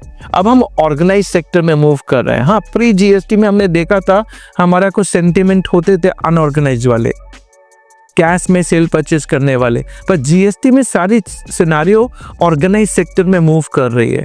तो आपके एडवांटेज में है कि आप रजिस्ट्रेशन लीजिए, जो परचेज करके लेके आते हैं जिस पे जीएसटी चार्ज हुआ है उसकी क्रेडिट लीजिए, और जब आप बेचें तो उस क्रेडिट से अपना आउटपुट टैक्स पे कीजिए, से वैल्यू एडिशन। एक सिंपल लेमन एग्जाम्पल दे देता हूँ कि 100 रुपये की आपकी परचेज है और 18% का जीएसटी लगा है, तो 18 रुपये की क्रेडिट आपके पास होगी। Am I right? और 120 रुपये मान लेते हैं वैल्यू एडिशन, प्रॉफिट मार्जिन 20 रुपये का, 120 रुपये पे आप बेच रहे हैं, तो 120 रुपये पे 18% लगा दीजिए, जो डिफरेंशियल है वही आपको कैश में पे करना है। तो कितना सिंपल मैथमेटिक्स है, घबराहट किस चीज़ की। और हम 9th ईयर सब जीएसटी में हैं। जब आप जीएसटी में रजिस्टर्ड होते हैं ना, तो फ़ायदा क्या होता है मालूम है? बैंक आपको लोन भी देती है, आप अपना वर्किंग कैपिटल लोन लेने जाइए, आप कोई फंडिंग लेना चाहते हैं वो लीजिए। आजकल एमएसएमई के लिए बहुत सारी फाइनेंसिंग स्कीम अनाउंस कर दी गई हैं, जिसमें वो जीएसटी रजिस्ट्रेशन नंबर आपका देखना चाहते हैं, आपका पैन नंबर देखना चाहते हैं। तो यानी एक रजिस्ट्रेशन से अगर आपको इतना सारा फ़ायदा होता हो तो सबसे पहले रजिस्ट्रेशन को कीजिए, फिर आप देखिए कि मैं कैसे कॉम्प्लायंसेस करूं, गलतियां कहाँ होती हैं। तो ये क्वेश्चन बड़ा कॉमन है, ये सिर्फ नए लोगों के लिए नहीं होता। कई बार हम जब अपना रिटर्न भर रहे होते हैं ना, तो अपने रिटर्न में B2B supply, registered supplier to registered receives, यानी जो ट्रांजेक्शन होती है उसको हम B2C दिखा देते हैं। ये registered supplier to non registered unregistered recipient दिखा देते हैं। कई बार मैं जीएसटी नंबर, अपने बायर का जीएसटी नंबर गलत डाल देता हूँ। कई बार इंट्रा स्टेट सप्लाई होती है, इंटर स्टेट दिखा देता हूँ या वाइस वर्सा दिखा देता हूँ। इसकी वजह से क्या होता है, मेरे बायर को क्रेडिट नहीं मिलते। यानी अगर एज ए सप्लायर मैं अगर सही रिटर्न नहीं भर रहा तो इसका इम्पैक्ट मेरे बायर के ऊपर जाता है, तो बायर को क्रेडिट नहीं मिलती। यानी आप अपना रिटर्न प्रॉपर भरिए, प्रॉपर भरने से क्या होगा, आपके बायर को क्रेडिट मिलेगी। ये कॉमन मिस्टेक क्या आज भी हो रही है? डेफिनेटली आज भी हो रही है। तो आपको ये सारे करेक्शन लेके आने हैं, लेकिन जैसे ही आप इन चीज़ों में इन करेंगे तो ये करेक्शन ऑटोमेटिकली आपके लिए आएंगे। और जो चीज़ें आपको कॉम्प्लिकेटेड लगती हैं, जब आप उसे यूज करना स्टार्ट करते हैं वो सब आसान हो जाता है। आपका आईफोन, पहले हम नोकिया यूज करते थे, फिर हम सैमसंग पे आ गए, अब हम आईफोन पे आ गए। सबके फीचर अलग होते थे, लेकिन जैसे हम किसी चीज़ को स्टार्ट करते हैं यूज करना, वो ईजी हो जाती है, फिर आप उसको यूज करने लगते हैं। तो आपको जीएसटी में आना चाहिए और जो गलतियां हैं वो धीमे धीमे सुधर जाएंगी। चिंता ना करें, ऐसे पॉडकास्ट देखते रहें और हम तो आते ही रहते हैं ये बताने के लिए कि गलती को सुधारना कैसे। बिल्कुल सर, ये तो आपका बहुत इम्पोर्टेंट आपका रोल रहा है। और आपने एक बहुत अच्छी बात बोली इस कॉन्वर्सेशन के दौरान कि बिजनेसेस घबराते हैं, उनको लगता है कि मैं क्यों जीएसटी नंबर लूँ, मुझे क्या ज़रूरत है, मुझे गवर्नमेंट पकड़ लेगी। पर आप आजकल बहुत सारे केसेस ऐसे भी आ रहे हैं जहाँ गवर्नमेंट AI और डेटा एनालिटिक्स यूज़ कर रही है और छोटे से छोटे, बड़े से बड़े वेंडर को ऐसे पकड़ पा रही है कि आपके पास इतना तो यूपीआई से पैसा आ रहा है, तो बाकी कैश बिक्री तो अलग है, तो जो यूपीआई से पैसा आया आपने, इसके हिसाब से तो आपको रजिस्ट्रेशन लेना चाहिए था।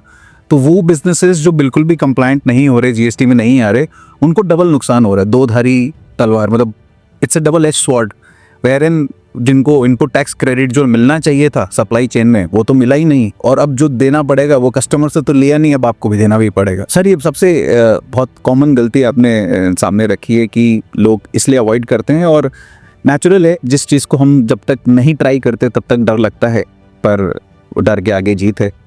आपने बताया कि चीज़ें यूज़ करने से आप अडैप्ट करोगे और ईजी होती जाएंगी। और इसमें मैं जस्ट एक चीज़ टच कर दूँ, हमें डराना भी नहीं है। आप यूपीआई से पेमेंट लेते हैं तो इसका मतलब ये नहीं है कि उस पर जीएसटी लगेगा। अब आप पानीपुरी वाले के पास जाइए या वेजिटेबल्स जो बेच रहा है रास्ते पे, जो यूपीआई से पेमेंट ले रहा है, तो क्या उस पर जीएसटी लगेगा? नहीं लगेगा। सो आप ये मत डरिएगा कि यूपीआई से आप पेमेंट ले रहे हैं तो आपके ऊपर जीएसटी लग जाएगा ना। फिर आप मान लीजिए आप वेजिटेबल्स बेचते हैं और आपकी टोटल टर्नओवर 80 लाख रुपए है, 1 करोड़ रुपए है, 2 करोड़ रुपए, वेजिटेबल्स के ऊपर जीएसटी लगता ही नहीं। जब जीएसटी नहीं लगता तो रजिस्ट्रेशन ही नहीं लेना। लेकिन आपको यह मालूम तो होना चाहिए। और यूपीआई से पेमेंट लेने का फ़ायदा क्या है? आपके बैंक में पैसा जाता है, आपका पैसा सेफ एंड सिक्योर्ड है, उस पैसे को आप फिक्स डिपॉजिट कर पाते हैं या कोई भी इन्वेस्टमेंट में लगा पाते हैं जिस पे आपको रिटर्न मिलती है। कैश का क्या है? कैश तो डे बाय डे टूटता है। आपको मैं लेमन लैंग्वेज में समझाऊं, अगर 100 रुपये आपके पास हैं और 7% का अगर इन्फ्लेशन है, 7% का इन्फ्लेशन है, अगर आपने उसे इन्वेस्ट नहीं किया और मिनिमम 7% उस पर रिटर्न नहीं कमाया, तो आपका पैसा 7% से टूट रहा है। यानी आपको इन्वेस्टमेंट करना है, इन्वेस्टमेंट के लिए प्लानिंग करनी है। तो ये सारी चीज़ें जो है कनेक्टेड हैं दूसरे से। यूपीआई से पेमेंट लीजिए, अब हम अनऑर्गेनाइज से ऑर्गेनाइज में जा रहे हैं। कैश का तो पता नहीं कहाँ कब खर्च भी हो जाए। बैंक में पैसा रखिए, सेफ रखिए, सिक्योर रखिए, इन्वेस्टमेंट के ऑप्शन देखिए। आपके पास फिक्स डिपॉजिट भी है, आपके पास म्यूचुअल फंड भी है, आपके पास सिक्योर्ड सिक्योरिटी मार्केट भी है, शेयर मार्केट भी है, बड़े लार्ज कैप शेयर्स होते हैं। थोड़ा थोड़ा करके इन्वेस्टमेंट करना स्टार्ट कीजिए। जब आपके पास पैसा होगा तो बच्चों की एजुकेशन, बच्चों की मैरिज आसान हो जाती है। तो सिर्फ जीएसटी की बात हम नहीं कर रहे हैं, हम ओवरऑल इंक्लूसिव ग्रोथ की बात कर रहे हैं। जीएसटी से आपको बोरोइंग भी इजी हो जाती है। बहुत सारे लेंडर्स और बैंकर्स आजकल वो स्कीम में हैं जहाँ सबसे पहले आपका जीएसटी टर्नओवर वो चेक करना चाहते हैं। तो आपको लगता है कि मतलब ईज ऑफ डूइंग बिजनेस के अंदर जीएसटी ने आपके लिए क्रेडिट एक्सेसिबिलिटी जो स्मॉल एंड मीडियम बिजनेसेस हैं, एसएमईज हैं, उनके लिए एक्सेसिबल किया है इस चीज़ को? इंडीड यस, मैंने आपको कहा भी था अपने कम्युनिकेशन में कि जब आप जीएसटी रजिस्टर्ड हैं तो आप अगर एमएसएमई रजिस्ट्रेशन आपने ले रखा है तो बैंक आपको फंडिंग करती है, बैंक आपकी फिनेंसिंग को फंडिंग करती है, आपको कई ऐसे लोन देती है जो स्टार्टअप के लिए आपको यूज करना है, ऐसी कई चीज़ों पे सपोर्ट करती है जो आपको नीड है लेकिन आप नहीं जानते आपको कैसे मिलेगी। तो जीएसटी रजिस्ट्रेशन एक बेसिक जहाँ से आप स्टार्ट करते हैं हमसे। लेकिन अगर आप रजिस्टर्ड ही नहीं है तो आप बैंक में जाके क्या बोलेंगे, किस तरह की रजिस्ट्रेशन की बात बोलेंगे, किस तरह का लोन मांगेंगे? अगर आपने आगे बढ़ना है, 1 से 10 की गिनती, 10 से 100 की गिनती अगर करनी है तो वो तभी होगा जब हम ऑर्गेनाइज सेक्टर में आएंगे, मेन सप्लाई चेन में अपने आप को जोड़ेंगे और फिर हम देखेंगे हमारी 1 करोड़ 10 करोड़ बनेगी, 10 करोड़ 100 करोड़ बनेगी। और सपने देखने हैं तो काम भी करना है और अच्छा काम करना है और सही तरीके से करना है, तभी हम आगे बढ़ेंगे। राइट सर, आपने एक बात बोली, सही तरीके से काम करना है। और आप अपनी प्रॉब्लम्स को अगर रीच आउट करना चाहते हैं विमल जैन सर के पास तो इनकी वेबसाइट का लिंक, इनकी कंपनी का नाम है A to Z tax Corp LLP और ये इंडिया की रेप्यूटेड फर्म है जीएसटी लॉ प्रैक्टिसिंग के अंदर, जिसने बहुत सारे लोगों को आज तक कई 100 हज़ारों करोड़ की पेनल्टीज और टैक्सेस से बचाया है। पर कॉन्वर्सेशन को आगे बढ़ाते हुए मुझे पता है मेरी ऑडियंस को बहुत मज़ा आ रहा है यहाँ सबको आपके इस प्रैक्टिकल एक्सपीरियंस के साथ सर, क्योंकि हम इस पॉडकास्ट के ऊपर धंधे की बात करते हैं और धंधे का आज सबसे बड़ा एक टॉकिंग पॉइंट और लॉ है ये indirect tax GST. Sir GST के अंदर मेरे कुछ क्वेश्चन और हैं आपसे। सर जो आईटीसी फ्रॉड के ऊपर आप बात कर रहे थे कि जिन टैक्स पेयर्स को गवर्नमेंट ने पहले नहीं रोका और वो फेक आईटीसी बांटते गए सप्लाई चेन के अंदर और आप उसके लिए बायर को पनिश नहीं कर सकते क्योंकि बायर ने पेमेंट कर दिया, आपको क्या लगता है ऐसे प्रॉब्लम को कैसे प्लग किया जा सकता है आज की डेट के अंदर? आज की डेट के अंदर देखिएगा, आपने सुना होगा एक सिस्टम इंट्रोड्यूस किया गया, इनवॉइस मैनेजमेंट सिस्टम। यानी इनवॉइस लेवल पे आज की डेट में चेकिंग वेरिफिकेशन हो सकती है।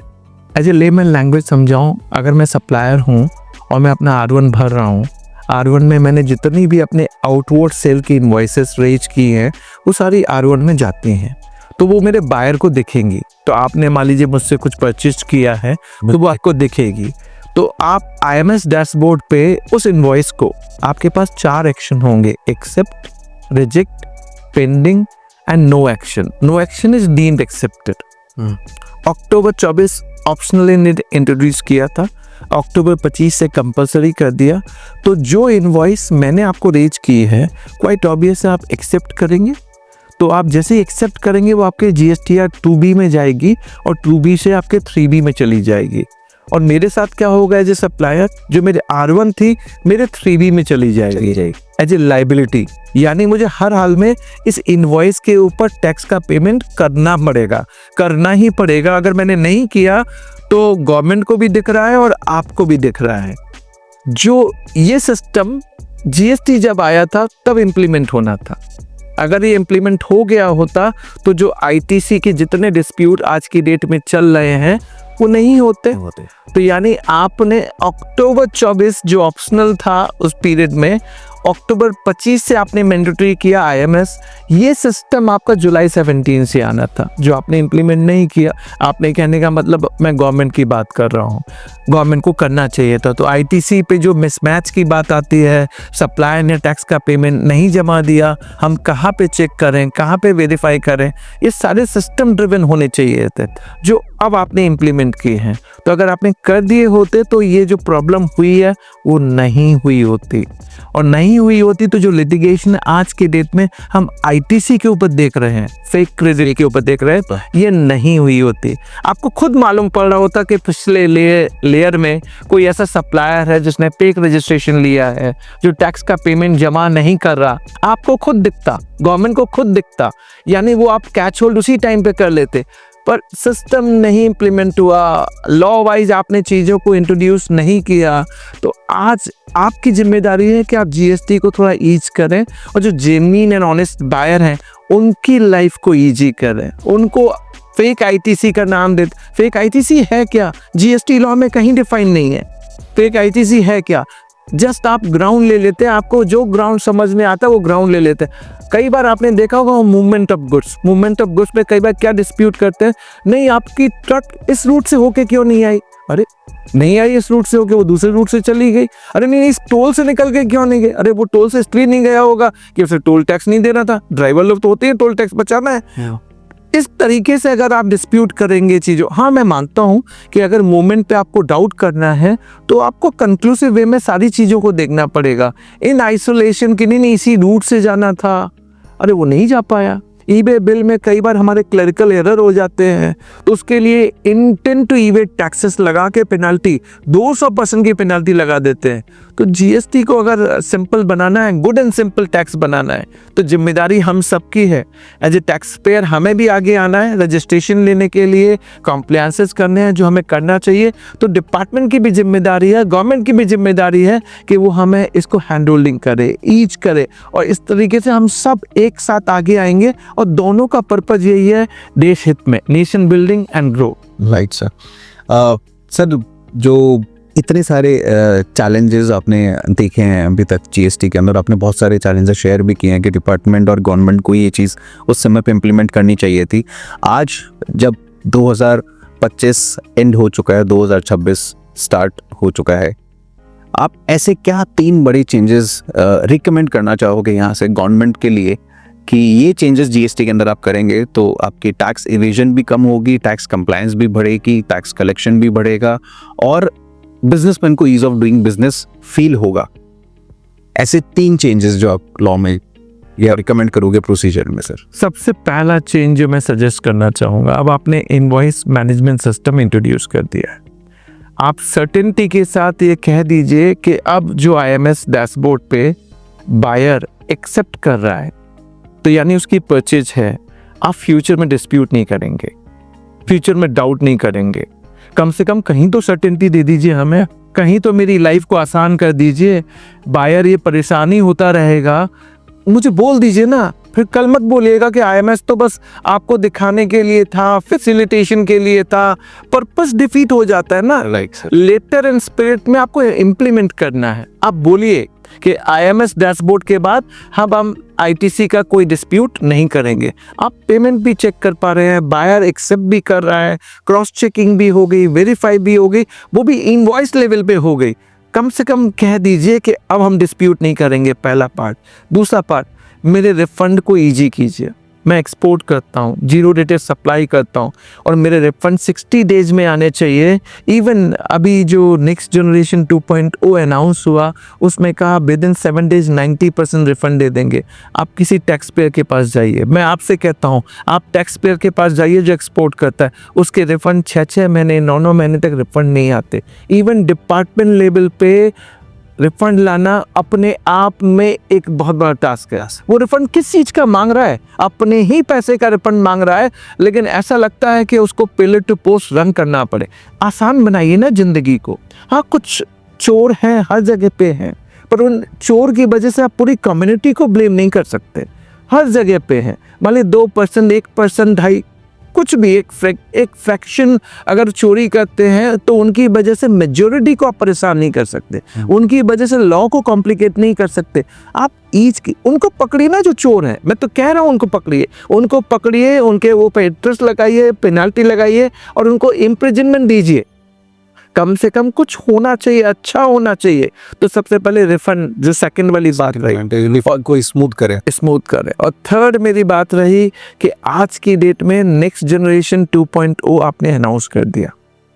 आप कोई भी इम्प्लीमेंटेशन करते हैं, अन्य रेट कर दिया 5, 18 और 40 विथ नो कॉम्पेंसेशन सेस। आप कोई भी चीज़ जब इम्प्लीमेंट करते हैं तो थोड़ा प्रिपरेशन करके आइए। आपने क्या किया, 40% विथ नो कॉम्पेंसेशन सेस, यानी जो ऑटोमोबाइल सेक्टर में जिनके पास कॉम्पेंसेशन सेस की क्रेडिट होती थी, उसको आपने कह दिया अब इसका कुछ नहीं होगा।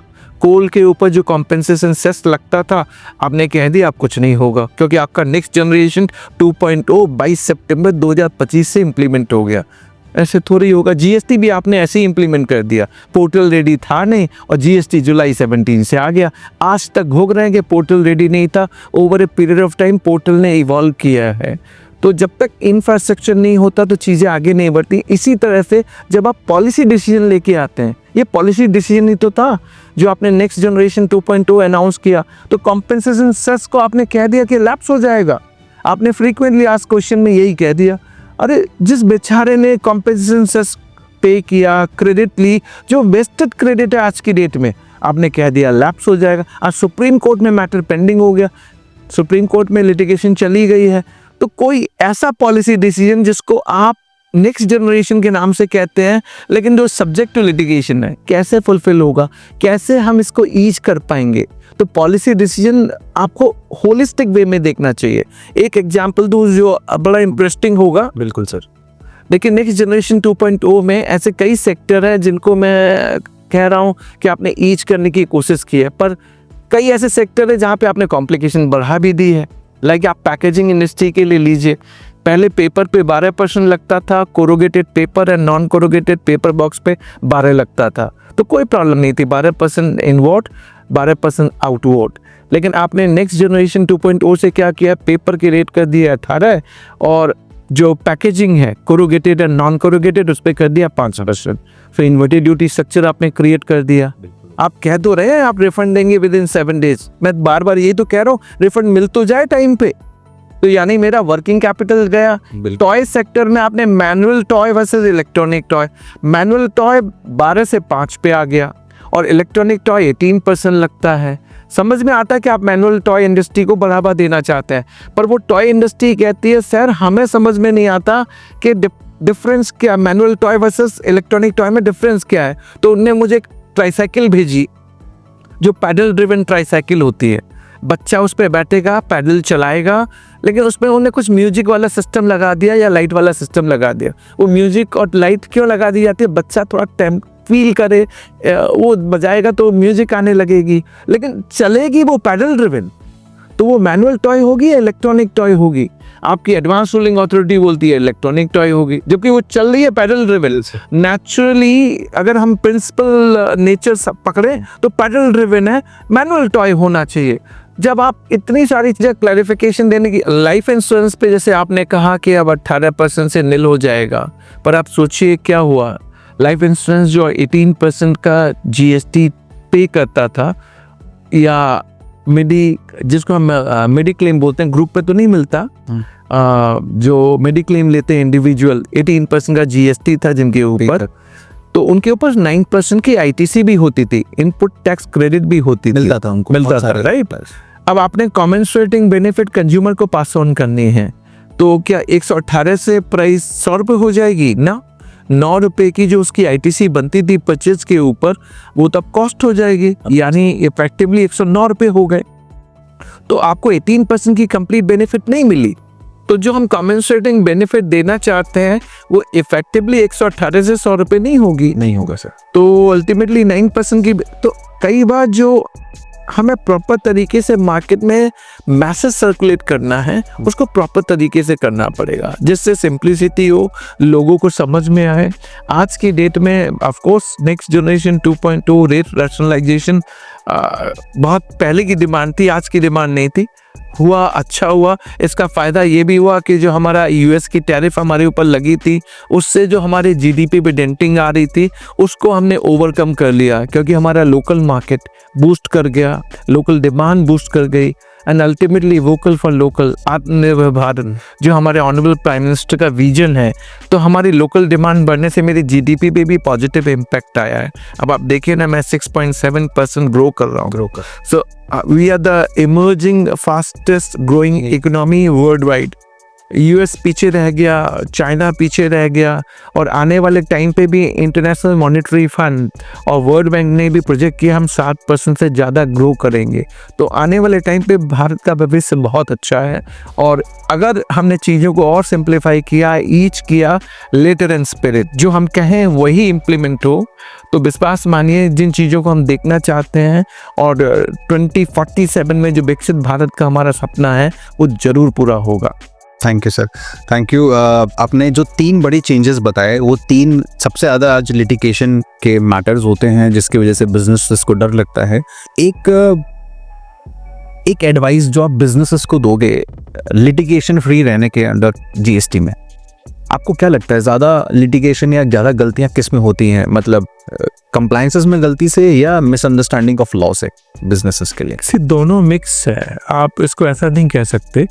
कॉम्प्लायंसेस में भी गलती हो सकती है और कई बार आपकी अंडरस्टैंडिंग, लेट्स से आपने किसी प्रोडक्ट पे मान लिया कि 5% लगेगा लेकिन लगना चाहिए 18%, सो क्लासिफिकेशन का डिस्प्यूट हो गया, तो वो डिस्प्यूट भी होता है, तो आपको प्रोएक्टिवली वर्क करना पड़ेगा। सो कॉम्प्लायंसेस को आप ठीक कैसे कर सकते हैं?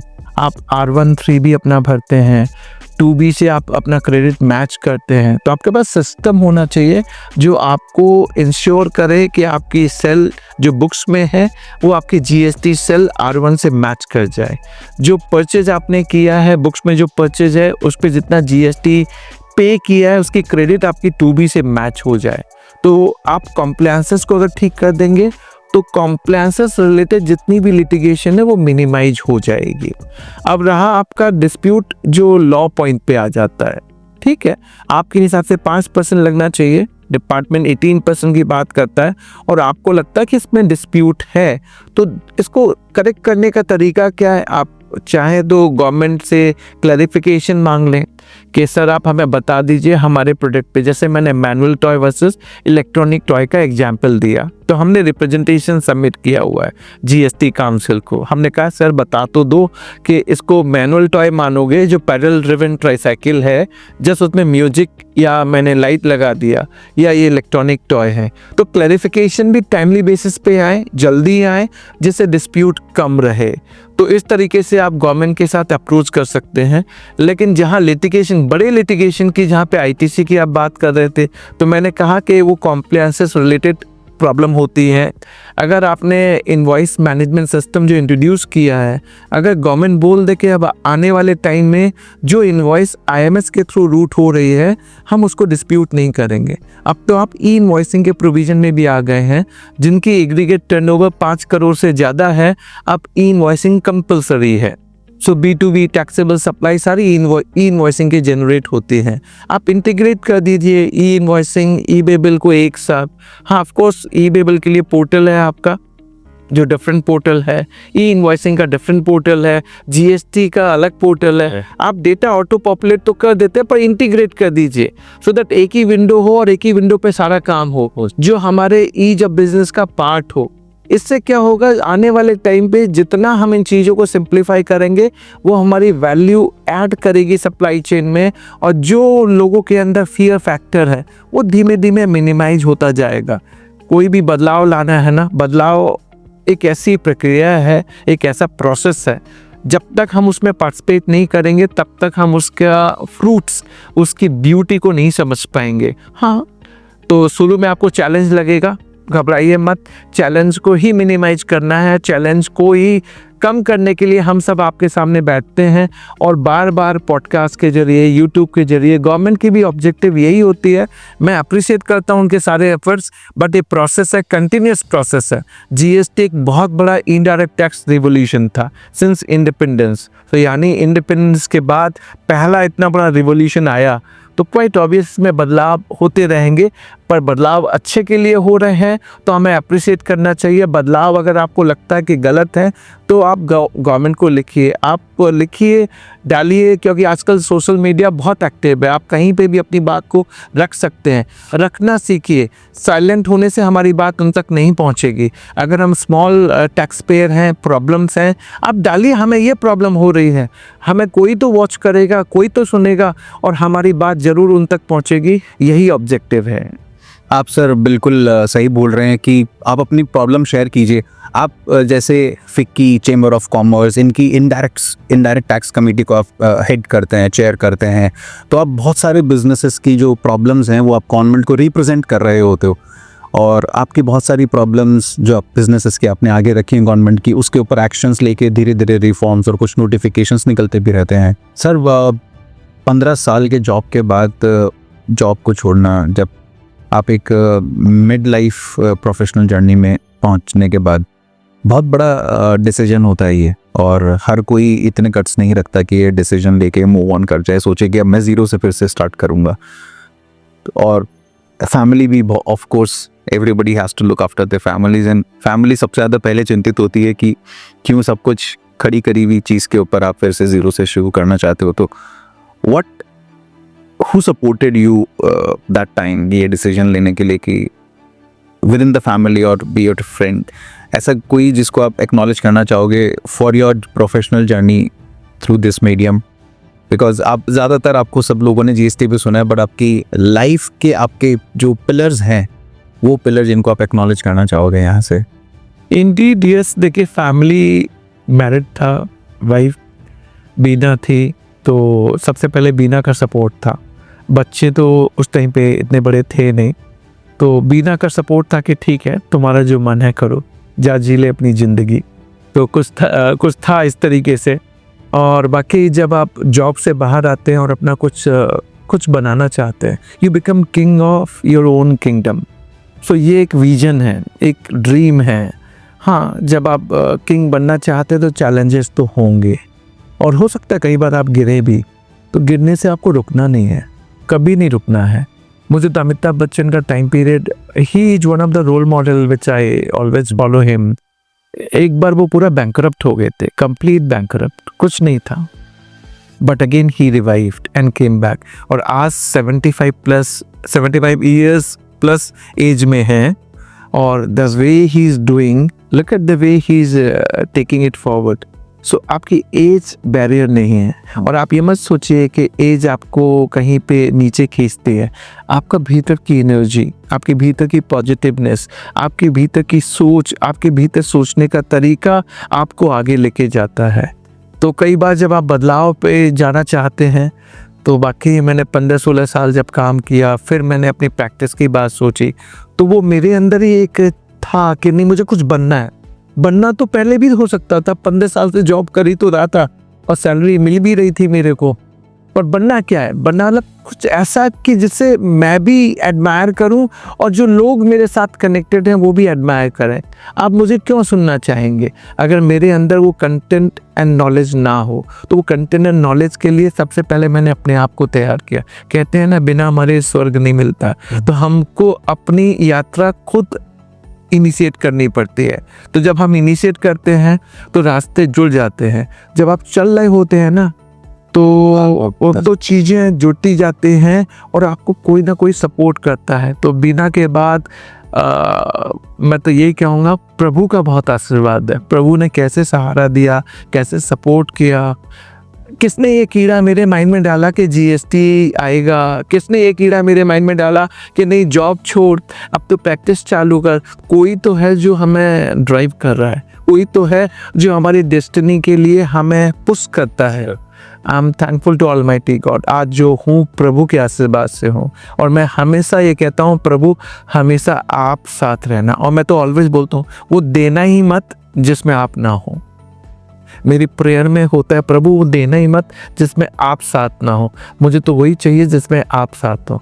अब चाहे वो ऊंचा हो तो भी चलेगा, नीचा हो तो भी चलेगा, बट आप अगर आप होंगे ना, तो मैं सेटिस्फाइड हूँ। मेरा मन भीतर से खुश रहेगा, मुझे कहीं फील ही नहीं होगा, क्योंकि मैं जब अपनी सारी चीज़ सर्वस्व प्रभु के साथ अटैच कर देता हूँ ना, तो आज जो भी हूँ प्रभु की वजह से हूँ।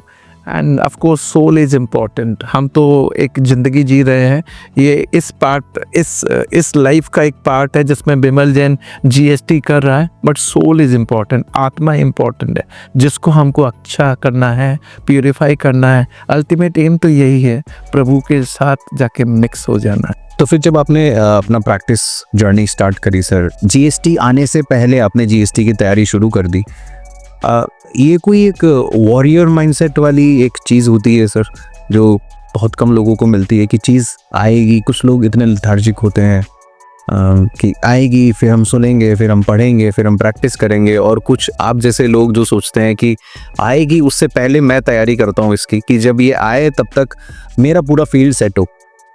मतलब ये कैसे आपको इंस्पिरेशन मिलता है, ये कैसा आइडिया आता है कि इसको आने से पहले मैं तैयार हो जाऊँ? देखिए, ये एक ऐसी चीज़ है कि शार्पन योर स्किल। देखिए क्या होता है, कई चीज़ें ना आपको नहीं मालूम होता कि होंगी या नहीं होंगी। जब हम सीए की पढ़ाई पढ़ रहे थे और सीए फाइनल के एग्ज़ाम देने जा रहे थे, आपने भी देखा होगा, एग्ज़ाम देते वक्त हम श्योर नहीं होते कि हम पास हो जाएंगे, बट हम देते इसी उद्देश्य से है कि हम इस टर्म में पास हो जाएंगे। तो हम अपना सारे एफर्ट्स लगा देते हैं, एफर्ट्स जो जैसे लगाता है। और मैंने देखा, अगर आपने अच्छे एफर्ट्स लगाए हैं, मेहनत की है, रात के 2-2 बजे तक पढ़ाई की है, अपने हाथ से बना के चाय पी है, उसका मज़ा ही अलग होता है। वो जो मेहनत है ना, वो आप वर्ड में नहीं बता सकते, वो तो तब आप ही फील कर पाएंगे। मेरे साथ ही फील कर रहे होंगे जो मैं कहना चाह रहा हूँ। एक छोटी सी कहानी भी कहना चाहता हूँ कि देखिए, कई बार चीज़ें ऐसी होती हैं कि जब कोई नहीं कर रहा हो और आप कर रहे हैं, तो आप फ्रंट रनर होते हैं, और जब फ्रंट रनर होते हैं तो उसके फ्रूट्स भी आप ही को सबसे पहले मिलेंगे। वो छोटी कहानी है, मे बी 1-2 मिनट लगेगा, आप सुन लीजिए, आपको अच्छी लगेगी।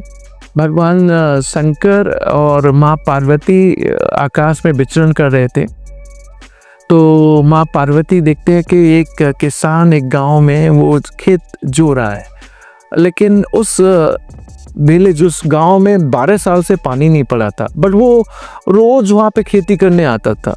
तो माँ पार्वती से रहा नहीं गया कि ये क्या मतलब है, 12 साल से पानी पड़ा नहीं है और ये रोज अपने बैल, अपने इक्विपमेंट लेके आ जाता है और खेत जोत रहा होता है, कब कि कुछ होना नहीं, और ये गारंटी भी नहीं है कि पानी कब पड़ेगा।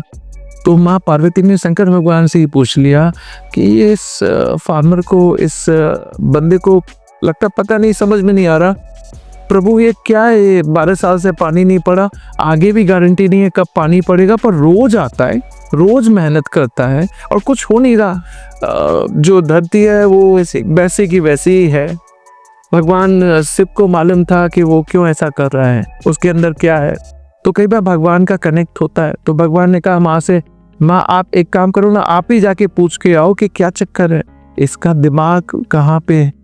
माँ ने अपना रूप बदला, नीचे आई और पूछा, बेटे क्या कर रहे हो, 12 साल से तो पानी पड़ा नहीं है और आगे भी गारंटी नहीं है कि पानी पड़ेगा या नहीं पड़ेगा, पर रोज आते हो, करते हो, क्या चक्कर है। तो उस किसान ने जो आंसर दिया था वो हम सबके लिए बहुत इम्पोर्टेंट है। उस किसान ने आंसर दिया था, माँ मुझे मालूम है 12 साल से पानी नहीं पड़ा है, माँ मुझे ये भी मालूम है कि कब पानी पड़ेगा मुझे कोई जानकारी नहीं है, लेकिन माँ मैं रोज इसलिए आता हूँ कि अगर मैं रोज आऊँगा तो मेरे बैल जिसको मैं लेके आता हूँ और खेत जोता हूँ तो उसकी प्रैक्टिस बनी रहेगी। मेरे जो अंजर बंजर हैं जिनसे मैं करता हूँ वो भी शार्पन रहेंगे और मुझे भी आलस कभी नहीं आएगा। तो मैं सारी चीज़ कर रहा हूँ, क्या पता कल पानी पड़ जाए, और कल पानी पड़ेगा तो ना सबसे पहले अगर अनाज होगी तो मेरे ही खेत में होगी, क्वाइट ऑब्वियस है ना, क्योंकि वो चीज़ें कर रहा है। तो आप ये मान के चलिए कि जब आप 15 में जीएसटी की बात कर रहे हैं 2015 में और 17 में जीएसटी आ रहा है, उस टाइम पे ये डाउट भी तो था कि जीएसटी आएगा या नहीं आएगा, कब आएगा। तो यानी फ्रंट रनर था, मैंने मेहनत की, कोशिश की, लेकिन मैं अकेला इसकी क्रेडिट लेना चाहूँ ना, मैं नहीं लेना चाहता। वो प्रभु है ना, मेरे भी भगवान शिव थे, माँ पार्वती साथ थी, उनने वो मेरे भीतर में वो चीज़ें डाल रखी थी कि हाँ तेरा अच्छा होगा, तू करता रहे, तेरा अच्छा होगा। और विश्वास मानिए, भगवान पे भरोसा रखा।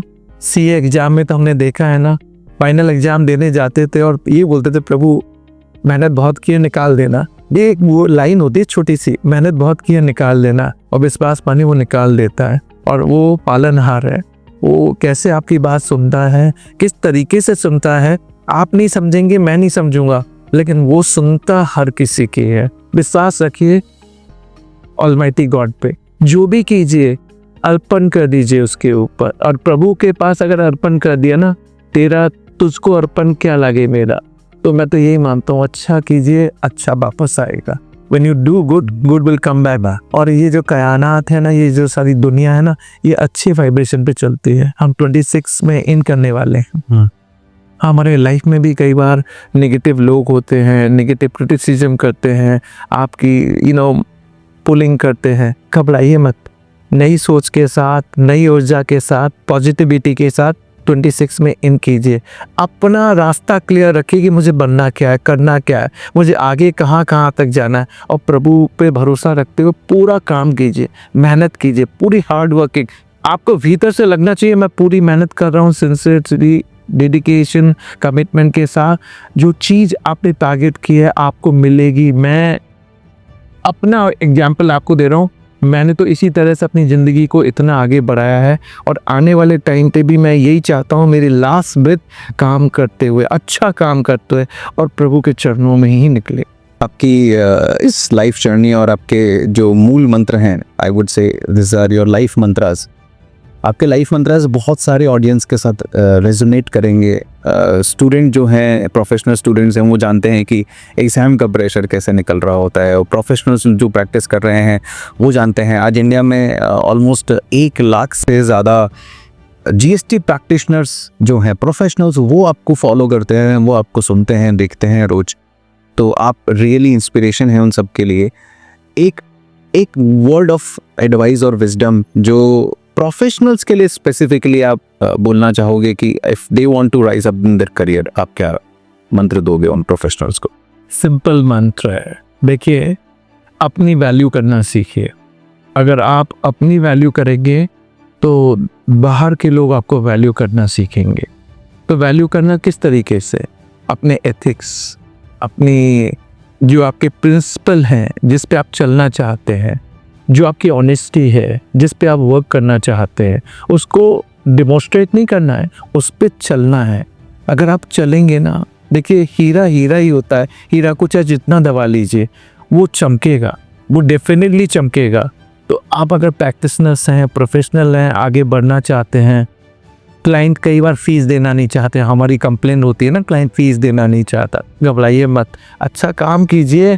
और मैं तो बार बार कहता हूँ कि देखिए, अग्रवाल का समोसा 10 रुपये का और हल्दीराम का 100 रुपये का समोसा ही तो है, पर हल्दीराम 100 रुपये में क्यों बिक रहा है? Content and quality. तो नॉलेज का कंटेंट क्रिएट कीजिए, क्वालिटी डालिए, वैल्यू देने की कोशिश कीजिए। क्लाइंट को लगना चाहिए आप वैल्यू एडिशन दे रहे हैं। जब आप अच्छा करेंगे तो वाकई ही जो आप आगे करना चाहते हैं, कैरियर में सक्सेस और सफलता तब मिलती है जब हम अच्छा करने की कोशिश करते हैं।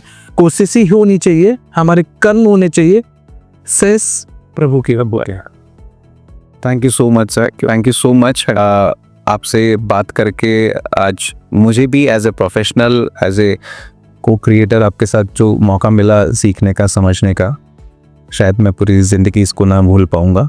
और ये ऑडियंस, ये सब की तरफ से एक बहुत बहुत बड़ा thanks to you, because you made time for us, and आपने इस ऑडियंस के लिए समय निकाला, हमारे जैसे क्रिएटर के लिए आपने ये समय दिया। अगर आप विमल सर से कनेक्ट करना चाहते हैं तो डिस्क्रिप्शन बॉक्स में हम लिंक दे रहे हैं, और सर के सोशल मीडिया चैनल्स पे अगर आप सर से जुड़ना चाहते हैं तो वो लिंक्स भी हमने डिस्क्रिप्शन में डाल दी है, ज़रूर चेक करें और कनेक्ट कर सकते हैं। Thank you so much sir. आपने कहा कि मैं जुड़ा, देखिए, मैं एक चीज़ जानता हूँ, हम जब जुड़ते हैं और 2 हाथ जब एक साथ बजते हैं तो ताली बजती है। सो कोई छोटा नहीं है, कोई बड़ा नहीं है, हम सब एक दूसरे की हेल्प कर सकते हैं। और मोटिवेशन, सी पॉजिटिविटी, नई ऊर्जा क्या होती है, हम भी आगे बढ़ें और अपने साथियों को भी आगे लेके चले। तभी तो मैं कहता हूँ ना, सबका साथ सबका विकास, लेकिन सबका प्रयास रहना चाहिए। और विश्वास रखिए, हम सब आगे बढ़ेंगे। इन्हीं शब्दों के साथ हम thankful to you and to your team as well कि आपने मुझे ये मौका दिया। तो आप सभी को नए साल की बहुत बहुत हार्दिक शुभकामनाएं। Thank you so much sir, thank you so much. We wish to see you more often and जब जब मौका मिलेगा आपसे हम समय लेते रहेंगे और कुछ नए विषय जो आते रहेंगे वो हम ऑडियंस के साथ आपके एक्सपीरियंस के थ्रू साझा करना चाहेंगे। Sure. Thank you very much.